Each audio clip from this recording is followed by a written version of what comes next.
नमस्कार। आज हम एक बड़ी ही रहस्यमयी कहानी देखने वाले हैं। स्रोत का नाम है अधूरी रात, छत का रहस्य। कहानी है कॉलेज स्टूडेंट की, आयुष नाम है उसका। उसके साथ हॉस्टल की छत पर कुछ कुछ बहुत अजीब होता है। हाँ, मतलब ये कहानी ऐसी है जो पकड़ लेती है शुरू से। बिल्कुल। तो चलिए इस स्रोत में जो बातें हैं, जो पहेलियां हैं, उनको समझने की कोशिश करते हैं। तो शुरुआत होती है एक रात से। आयुष 19 साल का लड़का है, हॉस्टल की छत पे अकेला लेटा हुआ है। शायद थोड़ी शांति के लिए गया होगा, जैसे अक्सर स्टूडेंट्स करते हैं। हाँ शायद। लेकिन तभी बिल्कुल ठीक 11:47 पर रात के उसके फोन पे कॉल आता है, अनजान नंबर से। अच्छा, और क्या होता है कॉल पे? आवाज आती है दूसरी तरफ से, बस इतना कहती है, छत पर अकेले मत बैठो और हाँ, पीछे मुड़कर मत देखना। अरे बाप रे, ये तो डरावना है। आयुष को पहले लगा कि शायद कोई दोस्त मजाक कर रहा है। उसने ज्यादा ध्यान नहीं दिया, पर कुछ अजीब बात हुई। क्या? कॉल करने वाले का नंबर फौरन ब्लॉक हो गया। मतलब वो दोबारा कॉल या ट्रेस नहीं कर सकता था। ये मजाक से कुछ ज्यादा लगता है फिर। मतलब अकेलापन, रात का वक्त, अनजान कॉल, और ये खास टाइम 11:47। हाँ, वो टाइम बड़ा अजीब है। और नंबर का ब्लॉक हो जाना ये दिखाता है कि कॉल करने वाला पहचान छुपाना चाहता था। शरारत करने वाली तो अक्सर पकड़े जाने का डर नहीं रखते इस तरह से। सही बात है। ये थोड़ा ज्यादा सीरियस लग रहा है। खैर, अगली रात होती है।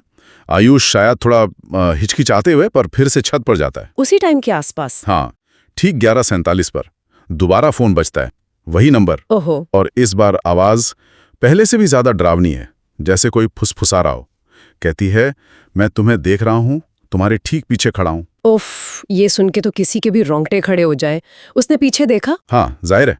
घबरा कर एकदम से पलटा, पर वहां कोई नहीं था, बिल्कुल खाली। लेकिन कहानी में एक और चीज है ना, सिर्फ आवाज नहीं थी। हाँ, ये सबसे अजीब हिस्सा है शायद। स्रोत कहता है कि उसे ऐसा लगा जैसे हवा का झोंका नहीं, बल्कि जैसे किसी ने उसके कान के पास आकर हौले से फूंक मारी हो। बाप रे, ये फिजिकल सेंसेशन, ये बहुत महत्वपूर्ण है। हाँ, डर सिर्फ सुना या देखा नहीं, महसूस हुआ। बिल्कुल, ये अनदेखे डर को एकदम एकदम असली और भयानक बना देता है। जैसे वो खतरा सिर्फ बाहर नहीं, बल्कि बिल्कुल उसके पास है, उसकी पर्सनल स्पेस में। हाँ, ये फूंक वाली बात वाकई बहुत डरावनी है। अब उसका जो शक था वो डर में बदलने लगा था। उसे लगने लगा कि ये मजाक नहीं है। तो अगले दिन आयुष थोड़ा सहमा हुआ सा है, कॉलेज में घूम रहा है और तभी उसकी नजर पड़ती है नोटिस बोर्ड पर। Notice board? वहां क्या था? वहां एक पुराना सा पीला पड़ चुका कागज लगा था। शायद किसी ने ध्यान भी नहीं दिया होगा उस पर ज्यादा। और उस कागज पर कुछ खास लिखा था। हाँ। उस पर लिखा था कि ठीक 2 साल पहले आर्यन नाम का एक लड़का इसी हॉस्टल की छत से ठीक रात के 11:47 पर कूदा था। क्या? उसी छत से? और ठीक उसी टाइम पर? 11:47? हाँ, वही छत, वही समय। ये तो इत्तेफाक नहीं हो सकता। मतलब सारी कड़ियां जुड़ रही हैं अब। वो अनजान कॉल, वो खास समय, और अब ये पुरानी ट्रेजेडी। बिल्कुल।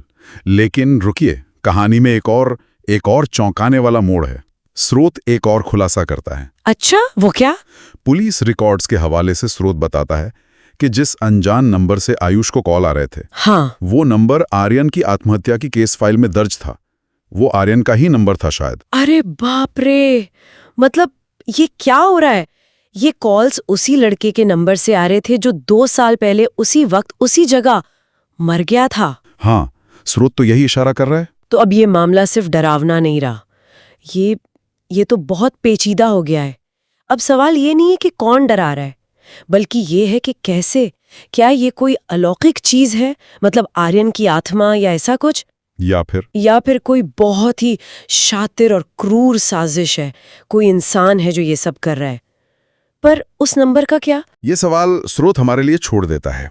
लेकिन कहानी यही नहीं रुकती, एक और अजीब बात होती है। क्या आयुष के साथ कुछ और हुआ? हाँ, धीरे धीरे आयुष का डर कम होने लगा और उसकी जगह एक अजीब सा इंतजार लेने लगा। इंतजार किस चीज का? उस कॉल का। वो हर रात छत पर जाने लगा। 11:47 पर वो उस कॉल का इंतजार करता था। अजीब है, डर की जगह इंतजार। शायद वो जवाब चाहता था, या वो खुद उस रहस्य में खिंचता चला जा रहा था। कहना मुश्किल है, पर वो इंतजार करता रहा, रोज रात। लेकिन फिर एक रात 11:47 बजे कॉल नहीं आया। कॉल नहीं आया और अगली सुबह पता चला आयुष गायब है। गायब मतलब कहाँ गया? कोई नहीं जानता, वो बस गायब हो गया। स्रोत हमें इसी सवाल के साथ छोड़ देता है। और ये गायब होना ये कहानी को एक और भयानक मोड़ देता है। स्रोत एक संभावना की तरफ इशारा करता है ना? हाँ, वो पूछता है क्या आयुष ने आर्यन की जगह ले ली है? मतलब क्या ये एक तरह का चक्र है, एक साइकिल जो उस छत पर उस खास वक्त पर दोहराया जाता है? आर्यन की मौत, फिर आयुष को कॉल आना, उसका इंतजार करना और फिर उसका गायब हो जाना। ये एक पैटर्न लगता है, एक बहुत ही डरावना पैटर्न। बिल्कुल।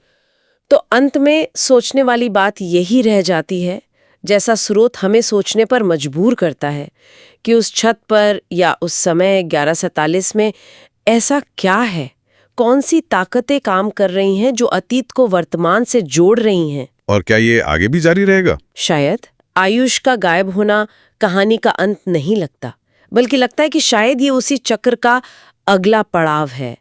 ये सवाल हमारे मन में रह जाता है।